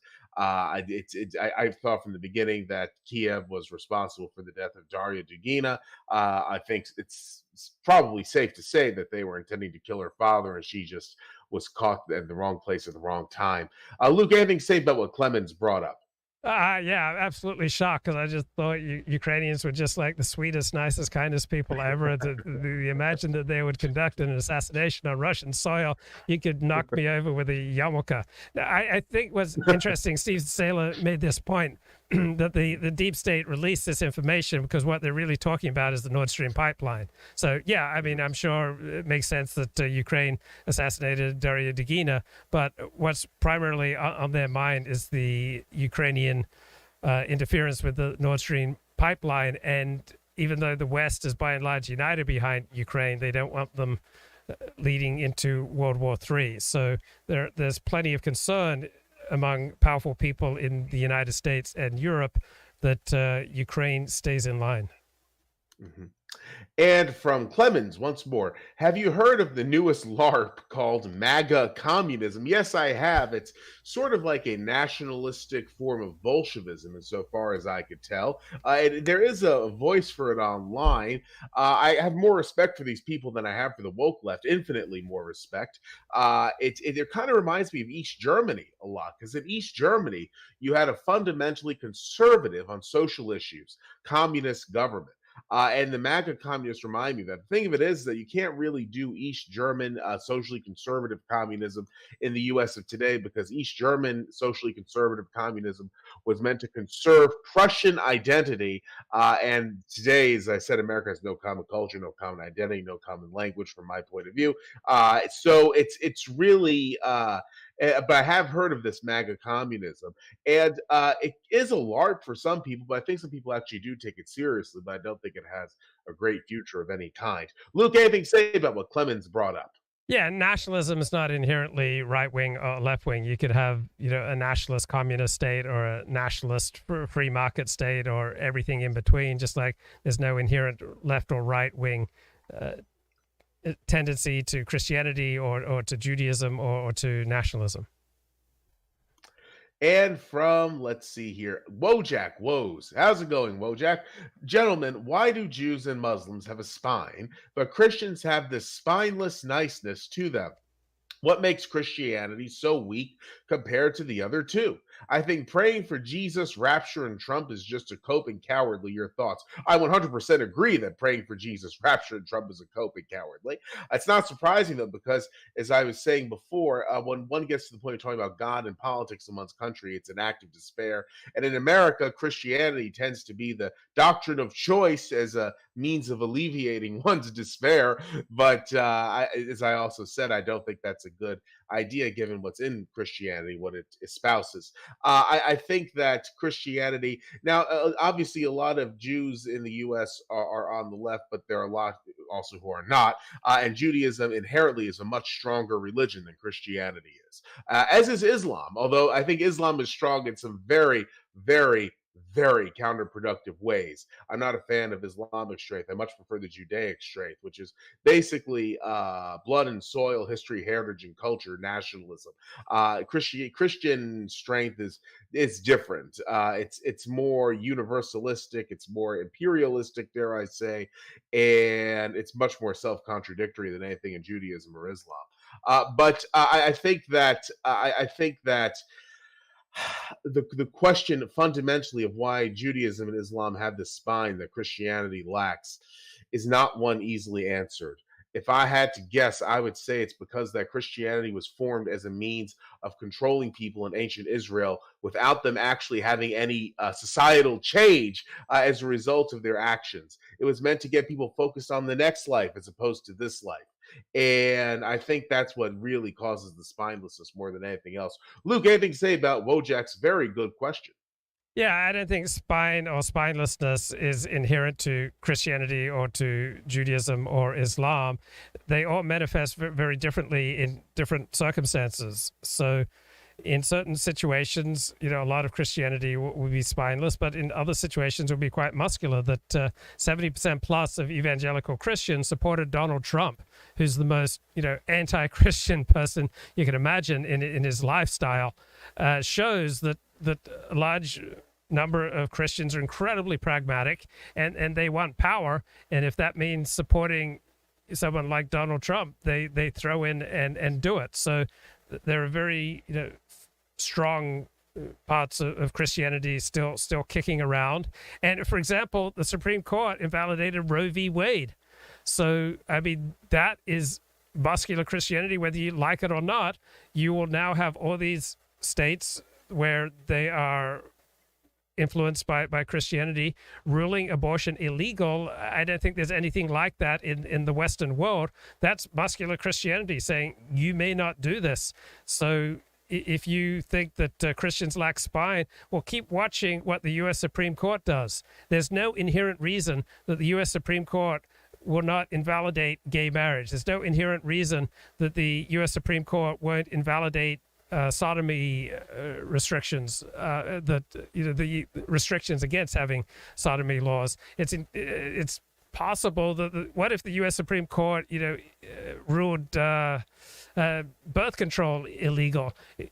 Watch what this U.S. Supreme Court does. It's already done all sorts of things that 5 years ago all the smart people said, absolutely not possible. This will never happen. So you may see a lot more muscular Christianity coming down from the U.S. Supreme Court. I don't know. When it comes to abortion, I don't think, obviously people do in the U.S. tend to base their opposition on their Christian belief, but I have read the New Testament, something I often say, and there is nothing in there which I could tell that prohibits abortion at all. I think that's more of something that was a secular disgust for abortion that got looped into the American right when people discovered that they could use it to gin up a large base of people who thought that abortion was simply going too far. It actually comes out of in the U.S. politics in terms of political activism. The anti-abortion movement, so-called pro-life, comes out of the left-leaning Catholic social justice movement of the late 60s, early 70s. And then the religious right discovered this abortion issue they could use as a wedge to drive people to the polls. And they started really getting people hepped up about it by the late 70s. And then obviously it spiraled since then. I don't think that the Supreme Court will overturn a Griswold or Lawrence or anything like that. That's my inclination. But obviously, I'm not giving any advice here or anything. It's just I don't see it going that way. I could be wrong, but one never does know. From Clemens Hang on. Wenzel, I just want to jump in on that. Christianity is not primarily a religious text. It is a culture. From a secular perspective, Christianity, Judaism, Islam, these are cultures, and cultures have texts, but that doesn't mean that the texts are determinative. It's not like there's one text that then defines Christianity. Christianity expresses itself differently depending on the people and the circumstance. So in America, the last 50 years, for I think primarily completely secular reasons, Christians have made abortion the number one issue. For one thing, because it's socially unacceptable to say we hate black people. So they couldn't rally around on the notion we need to preserve tax breaks for racially discriminating private schools. That's not something that's going to bring people together, but you can bring people together. We want to save life. We want to protect the unborn. We've got this, mass murder scourge. Abortion's not primarily about abortion. Abortion is a way of, standing up against a degenerate outside world. It's a way of bringing people on the right together. It's a way of expressing your disgust at certain groups and their promiscuity. It's a way of organization.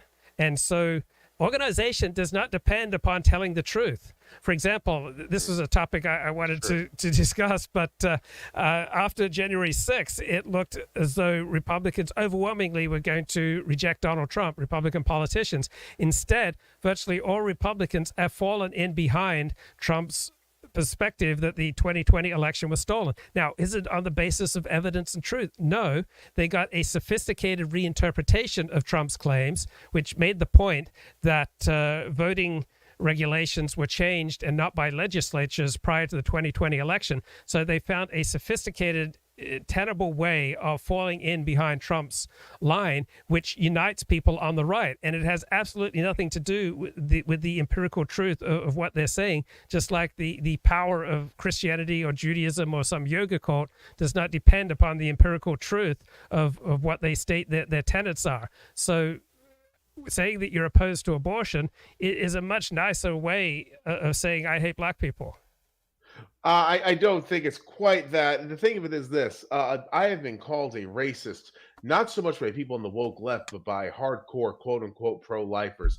These people, by and large, are fanatically anti-racist, and they make arguments they'd expect to hear from the woke left, but they're just thrown into this anti-abortion perspective with some obviously changes from the typical left-wing pro-choice point of view to a supposedly socially right-wing, supposedly pro-life point of view. And the people on the quote unquote right today who are anti-abortion are all about black rights and the white man oppressing the black man through abortion, black genocide through abortion, which is promoted by Margaret Sanger, who actually disliked abortion and advocated against it. Go figure.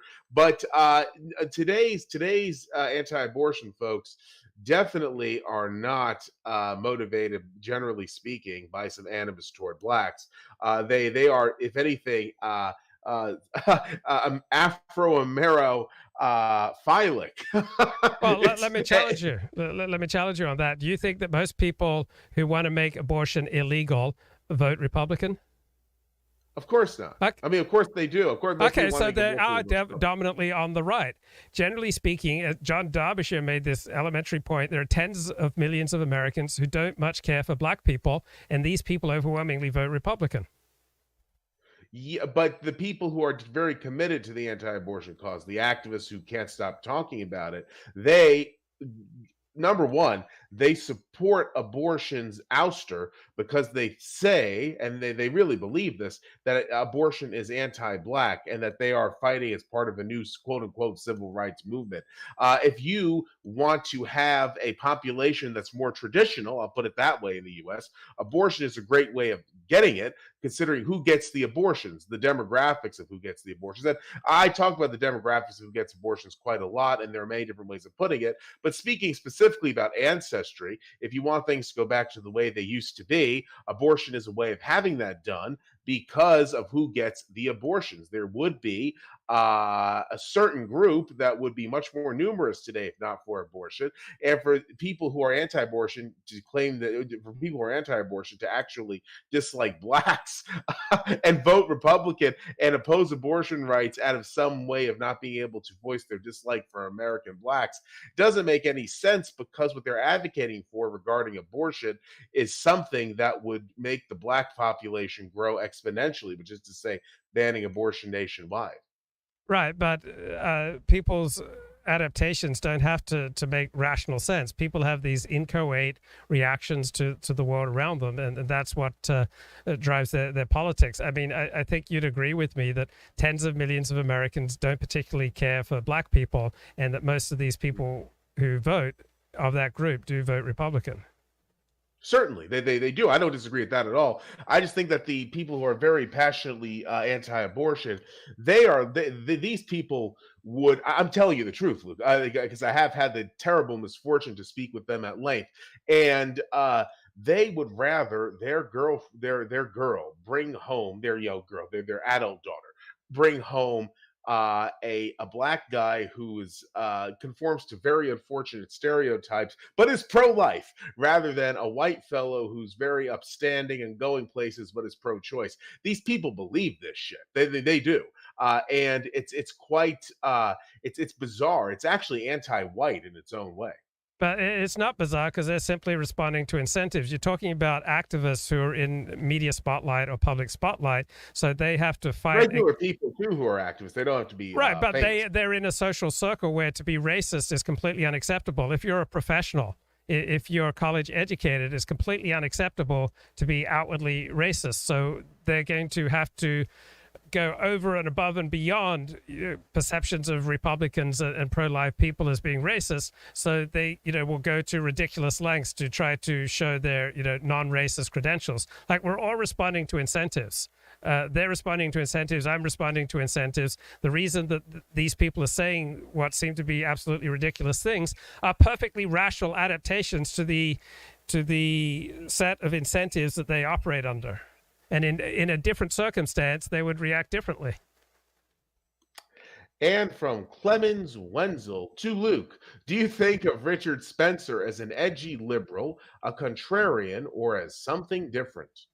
I think of him as a contrarian, as something of a shock jock, as someone who lives to make an edgy take. And I think he's more interesting than 98% of commentators of the alt-right. So yeah, I listen to Richard, reasonably regularly, not as a source of truth or wisdom, but just like, oh wow, that's an interesting perspective, one that I never would have thought of. So I find a lot of like entertainment value listening to Richard. I don't see him as a source of wisdom and truth.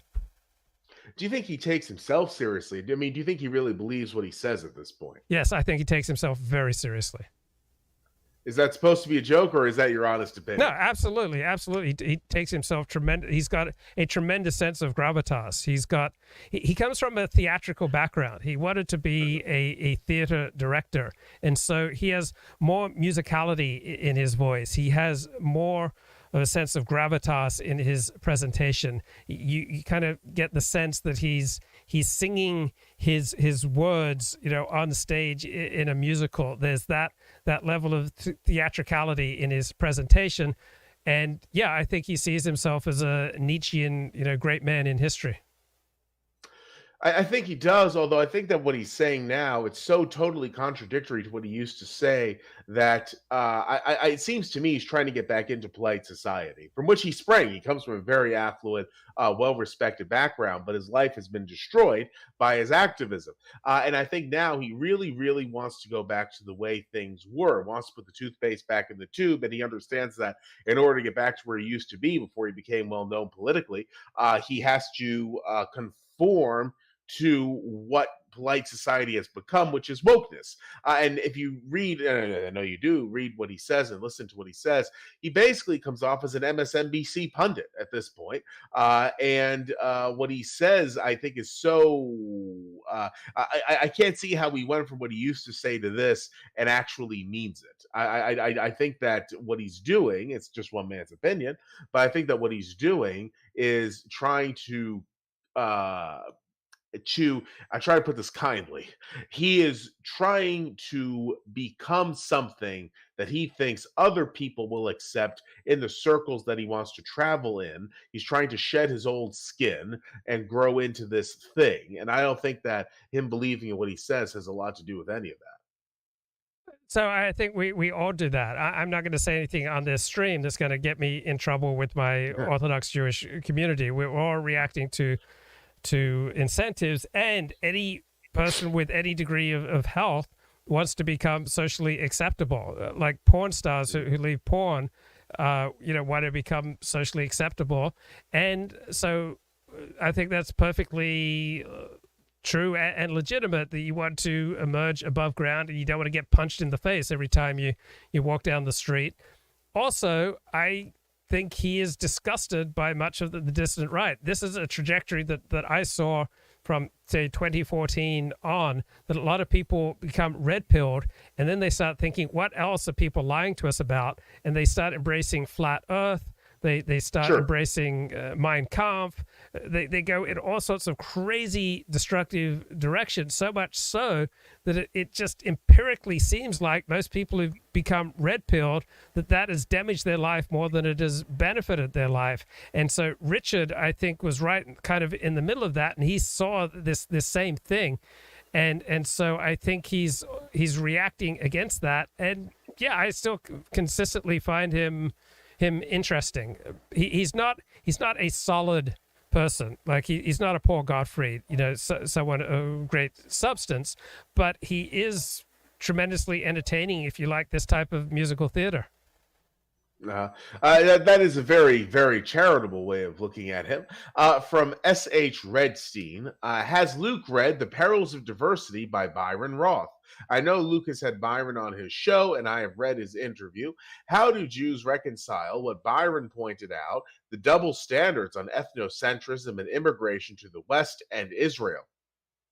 Right. So Jews are all over the place, just like non-Jews and Asians and Christians. So Jews who support building a wall in Israel, support building a wall in America. So Jews who want to kick out illegal immigrants out of Israel, by and large, support kicking illegal immigrants out of the United States. So Jews who are anti-Zionist are the Jews who are most likely to be on the left. So anti-Zionist Jews are, at least 80% are on the left.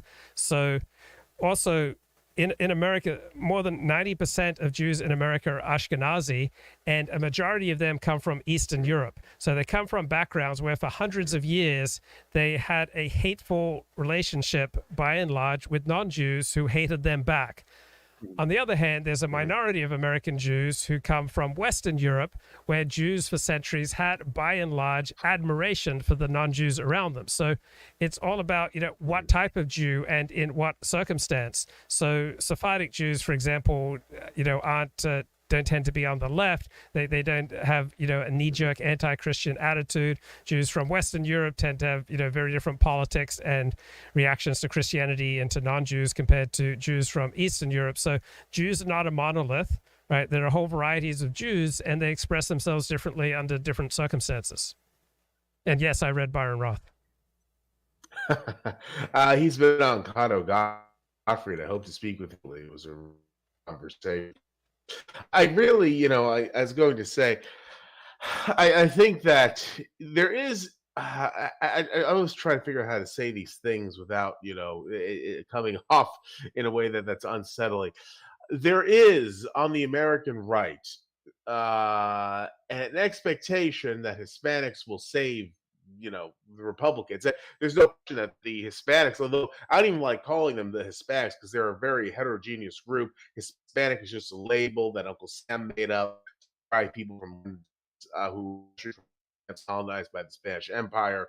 But as much as I hate using the term, I'll use it here for conversational purposes. It's a frame of reference that most people would get well enough. The Hispanic community is certainly trending more Republican than many people, myself included, thought. I think it definitely is a ceiling.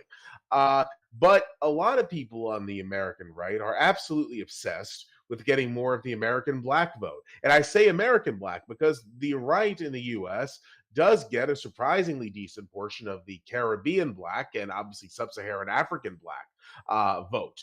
And that can definitely be improved upon. But a lot of American conservatives bend over backwards trying to get more American blacks specifically. I guess the other kind of blacks just aren't good enough for them. But it's really interesting because no matter what these American conservatives do, the American black community spurns them basically at every turn. It's very interesting to see how people on the American right try to more or less prostrate themselves before American blackness. But the American black community does not reciprocate, to say the absolute least. Anything to say about that, Luke? Yeah, I think there's a fundamental difference in our worldviews. I always try to understand what people are saying and doing from what would be the rational reasons why they act this way. And you seem to often point out, how highly irrational various groups are. So when people on the right are appealing for the black vote, it's not about appealing for the black vote. It's about making it socially acceptable for non-blacks to vote for the right. So just like That's a good rallying, way of putting it. That's a good way of yeah, looking at it. yeah. So just like being anti-abortion is not primarily about abortion, because there's virtually nothing in Christianity that would make, anti-abortion a crusade. It's a way of organizing people with a certain worldview, a bridge with another worldview, so that you can get certain things done in society. So all those people on the right who are appealing for the black vote, they're not doing it to get the black vote. They're just making voting Republican trying to make voting Republican more socially acceptable by saying, look how anti-racist we are. Hmm. What's very interesting is that in the black community, when there is a black Republican running for office, that person tends to get less of the black vote than a non-black Republican does, because in the American black community, someone is thought of as not terms that I particularly like, but an Uncle Tom or a servant of Mr. Charlie. If you are the general perception of you, if you are an American black, from people in your community, is that if you are a Republican, you are trying to quote unquote act white, and therefore you are being servile to Mr. Charlie, and you are an Uncle Tom. There's even a documentary made about black conservatives called Uncle Tom, and it wasn't castigating them. It was just talking about the sort of abuse they face from their own community. It's really, really something to see. But what Luke is saying does make sense if one views what's happening, these Republican appeals to blacks and running black Republicans. It's not really about winning the black vote. Rather, it's about a form of social acceptance and acceptability. Right. It's just like Karl Rove being so pro-Hispanic. It's not because Karl Rove, just loves Hispanics. He sees it as a way of diluting black influence if we just bring more Hispanics into the country. And he sees it as a way that, Republicans can use this to their electoral advantage. He may be right or he may be wrong, but his pro-Latino immigration perspective is not about being pro-Latino. It's about trying to neutralize the black vote so that Republicans can win elections. Why do you think that the black community is so resiliently loyal to the Democratic Party? And I do want to stress, it's not necessarily everyone who's black in America. We're talking about the American black community, not the far more politically open-minded Caribbean or sub-Saharan African black communities in America. But the Afro-American community in particular is something that is of almost indescribable loyalty to the Democratic ticket. Any ideas to why that might be? Yeah, I think they're acting rationally because the people on the left, by and large, are more interested in sending social services their way. It would be irrational for most black people to vote Republican in the current setup. Now, 80 or was it 100 years ago, it was more rational for blacks to vote Republican because Republicans were more, pro-black than Democrats. But right now, by and large, Americans don't want socialized medicine because they don't want to see, a huge percentage of those funds going to black people. And people on the right, they generally speaking want to shrink the size of social services because they see them as going to people unlike them, going to black people. So it just makes perfect rational sense to me why the overwhelming majority of blacks would be on the left, because the left wants to shovel social services their way, and the right, generally speaking, wants to minimize that. I think it's more than that, because even blacks Afro Americans who have no need for social services, who do very well for themselves, are resiliently loyal to the Democratic Party. And the Democrats don't just talk about giving the black community handouts; they talk about anti-white things, which more or less are used as a rationalization for why things are so bad in the Afro American sphere. I think it's much deeper than just money. Oh, yeah, it is deep, and that's just one manifestation. I remember after Donald Trump was elected, a liberal white Jewish friend of mine was driving down the street, and he just felt a surge that he just didn't want to put up with the rantings of some black woman that he heard. It's like, we're back in power, and you don't have power anymore. Barack Obama is gone. So people, every living organism wants to create an environment that is most suited for their thriving. So many, black people felt a tremendous surge of power, and they just felt good when Barack Obama took office. When blacks vote cohesively for the left, they are perhaps better able to, maximize the shaping of a type of environment that they want to live in, and they get a narrative that's fed back to them where blacks are at the center of the universe. So for the people on the left, for the Democratic Party, you can't talk about almost anything in America without first asking how will it affect black people. So whether it's crime, law enforcement, education, public transport, zoning, everything is about how will this affect black people. Black people rule the Democratic Party. Like, why would you not vote for your group that rules, the dominant political party in America? Blacks run the Democratic Party. Blacks dominate the Democratic Party. It was the black vote that got Joe Biden over the top to win the Democratic nomination. So people want to feel good. People want to feel powerful. And due to the homogeneity of the black vote, blacks are the single most powerful element of the Democratic Party. Why would they leave that? Mm-hmm. Very, very good way of putting it. Yeah, it's interesting because obviously this is an issue, the whole black identity thing, which is political identity, social identity, racial identity, obviously, so on and so forth, which American so-called society is not getting away from anytime soon. So dealing with at least this element of it is highly important. I would imagine that a lot of people on the American right are not so much interested in making America great again in terms of making America what it once was. At this point, I think perhaps their desires are much more humble and realistic. It seems to me that they probably just want things to be more functional, the economy to be better, inflation to be under control, obviously violent crime to be dealt with, among many other issues. What do you think about what most people on the American right want today, Luke? Well, the primary right wing incentive or impulse is order and minimizing contagion. And it's been that way for thousands of years, and it is still operating. So that manifests itself differently in different circumstances. So right now it's a concern about crime. It's a concern about immigration.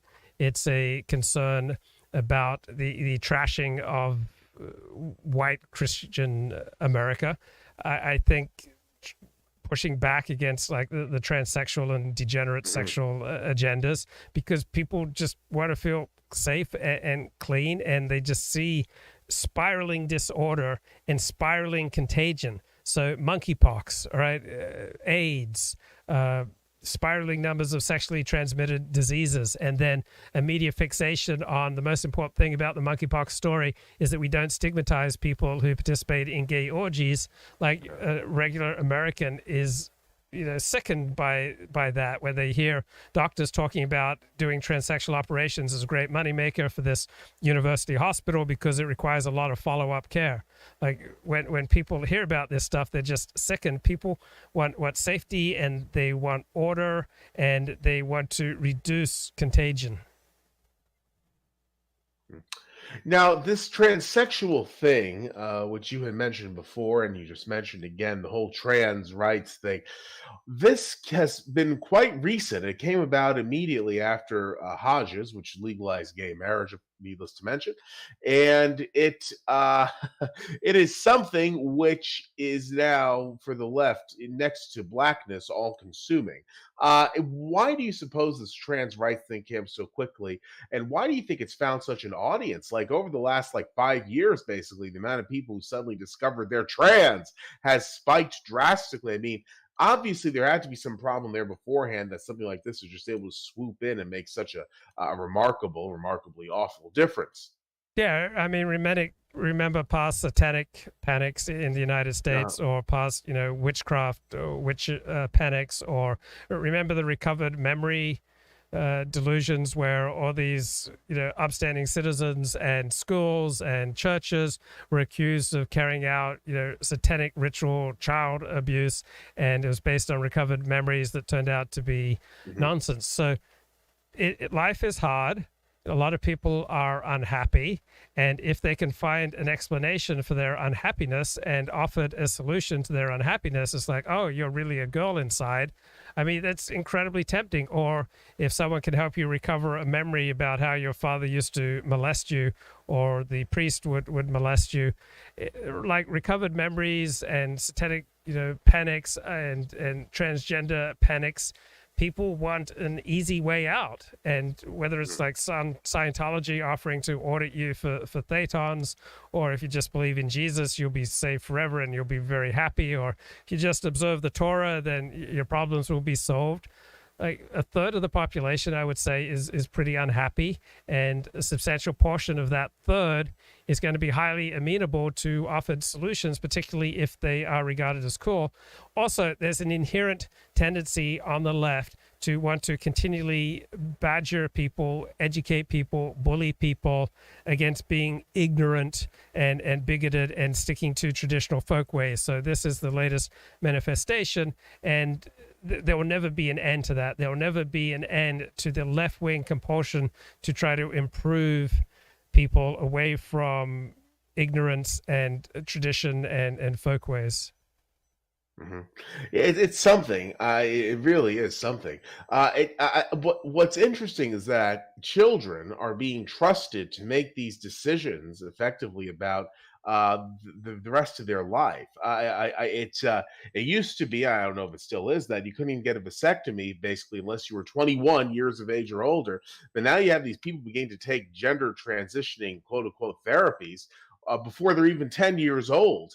Uh, giving this sort of latitude to children, I think, is inherently destructive, and it shouldn't be a left or right issue to see that it is something which should not be had. What's your take on this, Lou? Yeah, I think there's also something quintessentially American, quintessentially liberal in it, in that you get to choose your own identity. So in America, it's perfectly acceptable to convert to Judaism or to convert to atheism or to become gay. Like, you get to choose your identity. That's like a very American thing, like life, liberty, and the pursuit of happiness. So in British culture, if you watch British drama, it's much more about learning your obligations. And in America, it's much more about following your bliss, like discovering who you really are. And so there's something like quintessentially American in this trans mania. And then there's something quintessentially liberal in that liberalism holds that we have we have kind of a buffered identity. So I'm not liberal, I'm much more medieval. So I feel like if there's something going on in the next house, let's say there is consensual incest between adults going on in the next house, that bothers me. I feel like that harms me. Gay marriage, I feel like it harms me. Doing away with the ban on out homosexuals in the military, I feel harms me because I have a conception of the armed forces being a heterosexual institution. So I don't feel like I live in a buffered identity. I feel like everything that's going on around me is penetrating me and it affects me. But liberalism developed really out of the Protestant Christianity is much more of a buffered identity where you have autonomous strategic individuals, rationally making up their minds about what is true and good and beautiful and how they want to lead their life. As someone who's much more medieval, I'm much more skeptical of the powers of human reason. I don't think that people are primarily buffered, strategic, autonomous individuals making rational choices. So it comes back to these two fundamental ways of experiencing the world. So think about back in the 16th century. If you're a lord, you're the lord of your manor, and you could break wind, you could belch, you could say whatever you wanted at your dinner table. Then when the social political circumstances changed so that you needed to be at court to maintain your status, you couldn't belch at court. You couldn't say whatever you wanted. You had to measure everything you said at court with how would it affect someone. Were you appropriately deferential? You would have to be constantly attuned to what was going on at court. So liberals have much more of a court identity. They want us to be constantly attuned to what's going on for other people. How will that make the retarded feel? How will that make the transgendered feel? How will that make homosexuals feel? How will that make black people or Jews feel? So it's a court morality. People who are not liberal have much more of a traditional way of approaching life. So it's much more of a sense that, we're all, kind of lord of the manor in our own home. And therefore we can say what we want. We can we can belch if we want to. We don't have to weigh all our utterances up against how they affect other people. A very interesting way of putting it. I had not thought of that distinction which you made between manorial and court morality, but that is a very fascinating way of putting it, no question. Now, I think, as we obviously are beginning to wind things down here, unfortunately, it does beg the question of why the left is simply so appealing to so many people, whereas the right is not. Because if you look at, like I said, this explosion in left wing politics among young women over the last very few years, obviously there's an appeal that the left has that the right doesn't. And I don't know exactly what this appeal is, but I think perhaps Luke might have some thoughts on the matter. Anything to share? Yeah, the left dominates all major institutions. So if you go to university, of course, it'll make your life a lot easier if you're on the left. If you're in any of the professions, your life will be a lot easier if you're on the left. If you're interested in media or you simply like to watch TV, your life will be a lot easier on your left. It does you harm. It's painful if you're not on the left and you watch TV and movies, because everything that you hold to be sacred is frequently urinated on. So conservatives understandably feel a sense of cultural oppression, and Ronnie Goodman wrote a great book on this, on the conservative case for cultural oppression. He's a man of the left, but he uses left-wing analyses to show the legitimate reasons why conservatives feel oppressed in America. So it's not the explicit ideological appeal of the left, it's that the left dominates our institutions, it dominates how we are supposed to speak. You're going to be much more effective working in a corporation if you're on the left, because you have internalized that court way of being, where you're constantly measuring what you say to how it affects. You're going to do much more effectively in navigating life among America's major institutions if you take on this strategic, autonomous, buffered sense of self, where it doesn't matter if the neighbors have a gay marriage, or if the neighbor has trans children. It doesn't matter, because you have this buffered, strategic, autonomous sense of self where we can all just rationally make our choices, and you look down on ignorance and traditional superstitions and folkways. So given that the incentives are strongly aligned with every thinking person, facing many more incentives to be on the left than the right, it doesn't surprise me at all. Now, there is the question of why this impacts women, at least very recently, more than men, this attraction to the left in the US. Any idea as to why that might be? Yeah, because women have always been much more sensitive to social feedback. So women are far less likely to color outside the lines. So women have always done better than boys in school. But if you ask teachers and professors who their best students are, it's almost always guys, because women are always very careful to color inside the lines in school. They want to meet the approval of the teacher. They don't want to fall out of fashion with other people. And so women are particularly attuned to, the left runs all our institutions. It is socially unacceptable to say anything racist, sexist, transphobic, Islamophobic. They pick up these cues, and they have much more of a court morality. Women constantly moderate what they say by what could be the implications on other people. Men are much more likely to belch, to fart, and to say whatever it is that they're feeling. Men act much more like the lord of the manor. Women act much more like people at court. Mhm. Yeah, that's very true, and very, very, very interesting, because obviously has ramifications far beyond the realm of partisan politics. What do you suppose will happen over the next several years? Because there's going to be a lot of guys who are looking for romantic,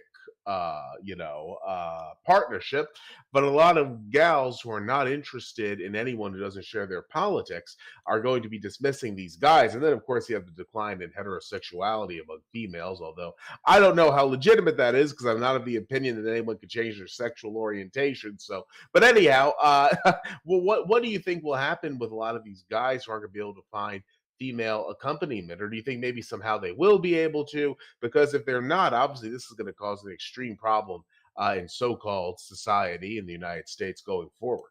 Yeah, we have an extreme problem with loneliness for among the reasons that you just mentioned. But those women who, turn up their noses at traditional guys, they're going to find it much more difficult to get married, to find a guy who will stand by them, and so they are not going to be able to reproduce. So I really like the framework of evolution. So if an adaptation is not adaptive, it's going to be outcompeted by adaptations that are adaptive. So generally speaking, the religious have more children, and those people who are adopting gay identities, trans identities, or turning up their noses at forming a marriage with a guy who's traditional in any way, those people are simply going to disappear from the gene pool. True, but there are a lot of guys who are going to be wanting a relationship with a woman and they're not going to be able to find one. And as history shows, when guys aren't able to find a romantic outlet, they channel their energy into some pretty destructive endeavors. But I mean, on the other hand, this is true of a large number of guys in Japan, and they're not going around, shooting people. So I don't think it's necessarily the end of civilization. It's a reduction in civilization. It's a problem, but there are enough women who do want to be with a man. Definitely, we were having a decline in marriage, particularly since gay marriage makes marriage much less appealing to men. Men are not naturally attuned to marriage in the first place. Now that we've got gays celebrating marriage, it's probably even decreasing the interest of men in getting married. Also because divorce laws are so anti-male. So we've definitely got serious problems. We've got a steady decline in the marriage rate. We've got growing levels of hopelessness, and bachelorhood, and men who have a hard time finding a woman. So we have these big problems, but there is a community where guys can go to where they're much more likely to meet a trad wife, and that's a religious community. Yeah, it depends upon the community, but certainly, although obviously even in some of these communities they don't find what they're looking for, which is just because of, I guess, supply and demand. There's a great demand for these at least seemingly trad women, and the supply of them is not great enough to meet the demand. So it's interesting to say the absolute least. And we are not beginning this, but going on for a little while, but we are really winding things down now. I am sorry to say it has been an absolutely fascinating conversation. Luke, on the as we bring things to an end here tonight, what do you think will become of the Democratic Party going forward? We talked about the future of the American right and the GOP, but what do you think will become of the Democrats? What sort of situation do you think they're in? Well, it looks like they have the whip hand here, but circumstances are constantly changing. So just like what you see with the Green Party in Germany, they suddenly are, reducing many of their environmental commitments because they're so committed to Ukraine.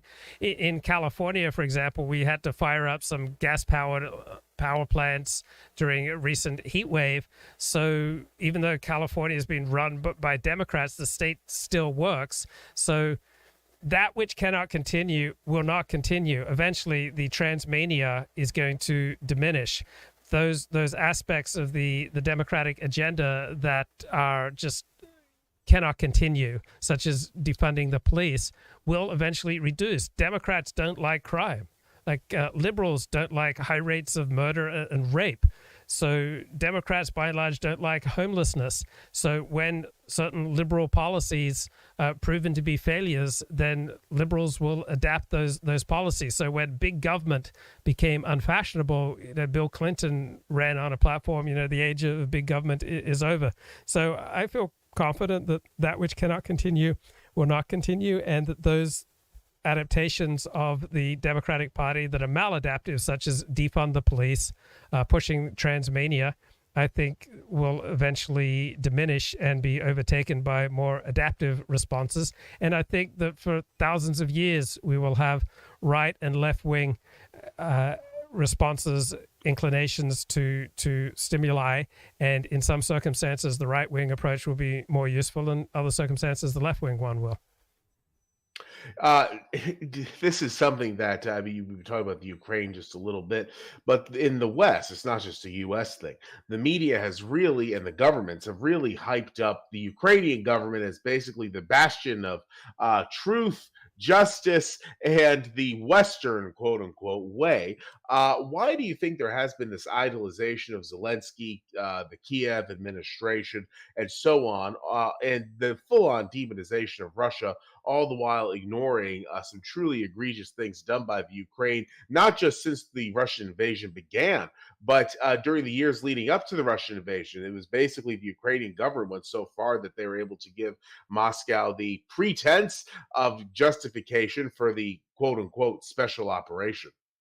Well, if you know anything about anything, it's always stunning to read the news and notice the overwhelming emotional uniformity of the news on almost any topic, whether it's CNN or the LA Times or the Washington Post or the Miami Herald.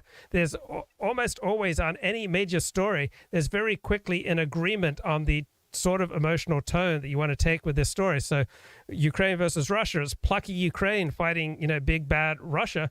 But it's not just that story. Almost all stories are the same way, because people in every profession, they don't want to fall out of step with other members of their profession. They just instinctively carry on the worldview of the more prestigious members of their profession. So yeah, it is stunning to see the uniform nature of Ukraine coverage, but if you think more critically, you'll see the uniform nature of almost all coverage. It's not just Ukraine versus Russia. This is throughout the news. There's very quickly a certain emotional tone that is taken to a story. For example, on the day that John F. Kennedy was assassinated, Tom Wolfe went out into the streets of New York and asked New Yorkers, who do you think did it? And the Puerto Ricans, maybe they blame the Anglicans, and, white people blame black people. And all these different racial groups were blaming other racial groups for the John F. Kennedy assassination. Guess what? That story never saw the light of day because it's not the right emotional tone. So the news is constantly telling us we should feel sad about this. We should feel hopeful about this. We should feel excited about this. We should feel scared about this. It's kind of stunning how uniform the emotional coverage is of almost every major story, not just Ukraine and Russia. Will be definitely interesting to see how the media handles the outcome of the Russo-Ukrainian crisis. I think obviously Russia is going to be much wealthier for it, but we'll have to see as to what exactly happens. But yeah, I think the West just needed something after COVID to distract itself from its problems, and that thing happened to be this Ukrainian situation. Yeah, I mean, it feels good. I mean, I 100% emotionally support Ukraine. 100% emotionally, I feel good when Ukraine, stands up to Russia. The rational part of me thinks that us, subsidizing Ukraine is dramatically increasing the odds of a conflagration in Europe that could go nuclear and is a bad idea. But I 100% emotionally understand why people side with the underdog. I mean, I love virtually every underdog sports movie that I've ever seen. It's like the one genre where I'm never disappointed. And so too with the news, when you can portray a plucky underdog, almost everybody loves that type of story.